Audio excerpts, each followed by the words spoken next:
अस्सलाम वालेकुम दोस्तों, मैं हूं आपका मेज़बान डीजे और आप देख रहे हैं डीजे न्यूज़ इन्फो चैनल। आज 30 दिसंबर 2021 है और हम आपकी खिदमत में हाजिर हैं इटली से ताज़ा तरीन खबरें लेकर। और मैं उम्मीद करता हूं कि आप सब खैरियत से होंगे। दोस्तों, वीडियो को शुरू करने से कबल आपसे हमेशा की तरह रिक्वेस्ट है कि आप वीडियो को पूरा ज़रूर देख लें। चैनल में नए आए हैं तो चैनल को ज़रूर सब्सक्राइब कर लें। हौसला अफजाई के लिए वीडियो को लाइक कर दें और इटली में रहने वाले परदेशियों के साथ भी वीडियो को ज़रूर शेयर किया करें। तो दोस्तों, आज की वीडियो का आगाज़ हम इटली में केसेस के साथ ही शुरू करेंगे, क्योंकि इटली में केस बहुत ही ज़्यादा आए हैं। दोस्तों, इटली में एक ही दिन में 98,000 से ज़ायद केस को दर्ज किया गया है, जबकि 148 लोगों की अमवात भी हुई है। इटली में इस वक्त हालात बहुत ज़्यादा बिगड़ चुके हैं। इससे पहले इटली में इतने ज़्यादा केसेस कभी दर्ज नहीं हुए। ख्याल रहे कि सबसे ज़्यादा केसेस इटली की एक ही लोम्बर्दिया स्टेट है, जिसमें 32,000 के करीब केस दर्ज हुए हैं। और इटली में हर हफ्ते के साथ साथ अब केसेस की तादाद में इजाफा भी होता जा रहा है। और एक्टिव केस की अगर बात करें तो 6 लाख से ज़ायद एक्टिव केस हैं और तासो दी पॉजिटिविता 9.5% तक पहुंच चुकी है। और इस वक्त इंटेंसिव केयर यूनिट में तकरीबन 1185 लोग मौजूद हैं। बाकी यहाँ पर आपको ये भी बता दें कि इतने ज़्यादा केसेस आने के बाद इतालवी हुकूमत की तरफ से कुछ गाइडलाइंस जारी की गई हैं। ये नई गाइडलाइंस ख़ास तौर पर हुकूमत की तरफ से नए साल यानी कि 2022 के मौका के लिए जारी की गई हैं, जिसमें हुकूमत का कहना है कि लोगों के साथ ज़्यादा मेल जोल ना किया जाए। अगर आप किसी डिनर वगैरह पर भी जाते हैं तो आपने कम से कम कोविड की 2 डोजेज़ लगवाई हों और एक जगह पर 10 से ज़ायद अफराद इकट्ठे नहीं हो सकते। बाकी दोस्तों, डांस वगैरह पर भी पाबंदी का कहा गया है और मास्क का इस्तेमाल और सैनिटाइज़र का इस्तेमाल बहुत ज़रूरी करार दे दिया गया है। तो इस तरह की कुछ अहम और मुस्बत हदायत हुकूमत की तरफ से अपनी आवाम के लिए जारी की गई हैं, जिनको इटली में रहने वाले हर फर्द को लाजमी फॉलो करना चाहिए।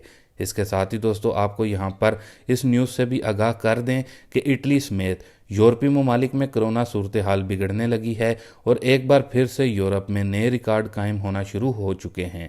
तो दोस्तों, बताया जा रहा है कि इटली में मरीजों का नया रिकॉर्ड कायम हुआ है, जो कि 98,000 से ज़ायद कोरोना मरीज सामने आए हैं। इतालवी हुकाम के मुताबिक बताया जा रहा है कि ये केसेस नई कोरोना की किस्म ओमिक्रॉन की वजह से तेज़ी से बढ़े हैं। जबकि दूसरी जानिब इटली का पड़ोसी मुल्क बरतानिया में नए 1,29,047 केस सामने आए हैं, जो कि एक हफ्ते में 43% का इजाफा है। इसके अलावा यूरोपीय मुल्क फ्रांस की बात करें तो फ्रांस में भी हालात काफ़ी ज़्यादा ख़राब हो चुके हैं, जबकि डेनमार्क में कोरोना की शरह दुनिया में सबसे ज़्यादा हो गई है। इसी तरह यूरोप के सबसे बड़े मुल्क जर्मन में भी हालात अब काबू से बाहर हो चुके हैं और जर्मन हुकाम का कहना है नए साल के आगाज़ पर इज्तिमात ना रोके गए तो ओमिक्रॉन के फैलाव का सबब जर्मन में ज़्यादा बन सकता है। इसके साथ ही दोस्तों, अपनी अगली न्यूज़ अपडेट की तरफ चलते हैं, जो कि अमेरिका से आ रही है। तो दोस्तों, अमेरिका ने वीज़ों के लिए बड़ी सहूलत देने का ऐलान कर दिया है। अमेरिका जाने के ख्वाहिशमंदों के लिए अमेरिका से खुशखबरी की न्यूज़ है। बताया जा रहा है कि कोरोना बहरान की वजह से अमरीकी वीज़ों के ख्वाहिशमंद अफराद को अपॉइंटमेंट के हवाले से काफ़ी मसाइल का सामना था और बाज़ ममालिक में तो इंटरव्यू के लिए एक एक साल की तारीख भी दी जा रही थी। अमरीकी हुकूमत ने इस मसले का नोटिस लिया है और अमरीकी वीज़े के ख्वाहिशमंद अफराद की सहूलत के लिए अहम फैसला किया है, जिसके तहत कई कैटेगरीज के वीज़ों के लिए इंटरव्यू की शर्त ख़त्म की जा रही है। इस फैसले पर जुम्मा यानी कि 31 दिसंबर 2021 से अमल दरामद शुरू होगा। अमरीकी महकमा खारजा का कहना है कि जुम्मे के रोज़ से अमरीकी वीज़ा ऑफिसर 1 दर्जन से ज़ायद वीज़ा कैटेगरीज के दरख्वास्त गुजारों को इंटरव्यू से मुस्तशना करने का इख्तियारात इस्तेमाल कर सकेंगे। इन कैटेगरीज में student visa, HIV professional visa, ज़रई और दीगर वर्कर्स के आर्जी वीज़े, तलबा के तबादलों के वीज़े और एथलीट्स, फनकार वगैरह शामिल हैं। और इसी तरह वीज़ों की तोसी के लिए भी वीज़ा ऑफिसर को बगैर इंटरव्यू तोसी का इख्तियार दे दिया गया है। तहम किसे इंटरव्यू के लिए बुलाना है और किसकी दरख्वास्त पर बगैर इंटरव्यू फ़ैसला करना है, ये फ़ैसला वीज़ा ऑफिसर करेगा।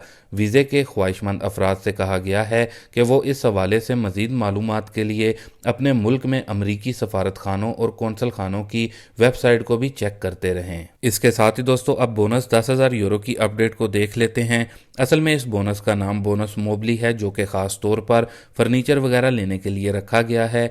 इस बोनस को 2022 में भी अप्रूव कर दिया गया है इतालवी हुकूमत की तरफ से। पहले दोस्तों आप लोगों को यहाँ पर ये बता दें कि 2022 में इस बोनस की जो स्पेंडिंग लिमिट है वो 10,000 यूरो है, जबकि 2023 और 2024 के लिए 5,000 यूरो की स्पेंडिंग लिमिट रखी गई है। मतलब कि अगर आप अपने घर को रेनोवेट वगैरह करवाते हैं या फिर कोई फर्नीचर वगैरह या कोई फ्रिज वगैरह ख़रीद रहे हैं और अगर आप चाहते हैं कि आपका जो इनकम टैक्स है उसमें 50% डिडक्शन वगैरह हासिल करें, तो इस तरह की चीज़ों की ख़रीदारी आप कर सकते हैं। लेकिन आपने कोशिश करनी है कि आपने 31 दिसंबर 2021 से पहले पहले इनकी ख़रीदारी करनी है अगर आप इस बोनस से फ़ायदा हासिल करना चाहते हैं, यानी कि 50% डिडक्शन वगैरह लेना चाहते हैं। इसके साथ ही दोस्तों अब एसेनियो ऊनिको की अपडेट को देख लेते हैं। तो दोस्तों आप जानते हैं कि 31 दिसंबर 2021 के बाद जो बोनस बेबी या फिर बोनस मामा है ये ख़त्म हो रहा है और इसके मुतबादल जो कि 1 जनवरी 2022 से बोनस शुरू हो रहा है वो एसेनियो ऊनिको है। इसमें जिनके घरों में बच्चे हैं उनके लिए हुकूमत की तरफ से सहूलत दी जा रही है और ये बोनस ईज़ों पर इन्हिसार करेगा। अगर तो आपके ईज़े 15,000 यूरो हैं या फिर 15,000 यूरो से कम हैं तो फिर आपको 175 यूरो फ़ी माह मिल सकते हैं, जो कि 18 साल से कम उम्र बच्चे हैं। ख्याल रहे कि 18 साल से कम उम्र बच्चे माइनर्स में आते हैं, लेकिन अगर 18 साल से 21 साल का बच्चा है तो उसको माइनर की कैटेगरी में शामिल नहीं कर सकते, ये बालिग के ज़ुमरे में आता है। और अगर ऐसे बच्चे हैं जो कि 18 से 21 साल के दरमियान हैं तो आपको 85 यूरो तक मिल सकते हैं, जबकि अगर आपके ईज़े 40,000 यूरो या फिर 40,000 यूरो से ज़ायद हैं तो ऐसी सूरत में फिर आपको फ़ी माह फ़ी बच्चा 50 यूरो मिलेंगे। इसके अलावा सबसे ख़ास बात कि अगर बच्चे की माँ की उम्र 21 साल से कम है तो फिर उसके लिए जो सहूलत है उसको भी ज़्यादा बढ़ा दिया जाएगा। और फिर अगर कोई बच्चा माजूर है या फिर दोनों पेरेंट्स काम करते हैं तो ऐसी सूरत में जो एसेनियो ऊनिको है ये 360 यूरो तक पहुंच सकता है, लेकिन इसके लिए ईज़े आपके 15,000 यूरो से कम होने चाहिए। इसके साथ ही दोस्तों आप अपनी अगली न्यूज़ अपडेट की तरफ चलते हैं, जो कि इटली में वर्कर्स को लेकर आ रही है। इटली में वर्कर्स के लिए नया कानून पास होने के लिए तैयार है, जिसके पास होने के बाद इटली में वर्कर्स के लिए परेशानी बढ़ सकती है। दोस्तों हम इसको गुड न्यूज़ तो नहीं कहेंगे, बल्कि ये इटली में काम करने वालों के लिए बैड न्यूज़ है। जैसा कि आपको मालूम है कि इटली में दिन ब दिन केसेस में बहुत ज़्यादा और तेज़ी के साथ इजाफा हो रहा है, जिसको मद्देनज़र रखते हुए इटली में जितनी भी सियासी जमातें हैं उनकी रजामंदी के साथ इतालवी सेंटर गवर्नमेंट अब 1 जनवरी के बाद वर्कर्स के लिए भी सुपर ग्रीन पास की शर्त को ओब्लिगाटोरी करने वाली है। यानी कि इटली में 16 लाख से ज़ायद वर्कर्स अभी भी अपना नॉर्मल तंपोने करवा कर ही नॉर्मल ग्रीन पास लेकर काम पर जा रहे थे, लेकिन अब उनके लिए इतालवी सेनेट में सुपर ग्रीन पास को लेकर मसवदा तैयार कर लिया गया है, जिसके बाद इटली में अब वर्कर्स के लिए काम पर जाने के लिए सुपर ग्रीन पास लाजमी होगा। तो दोस्तों ये कुछ अहम तरीन खबरें थी अभी तक की इटली से, जिनको आप लोगों के साथ शेयर किया गया। अभी के लिए दें इजाज़त अपने मेज़बान डीजे को। मिलते हैं अपनी नेक्स्ट वीडियो में नई और ताज़ा तरीन खबरों के साथ। तब तक के लिए दोस्तों अल्लाह हाफिज़।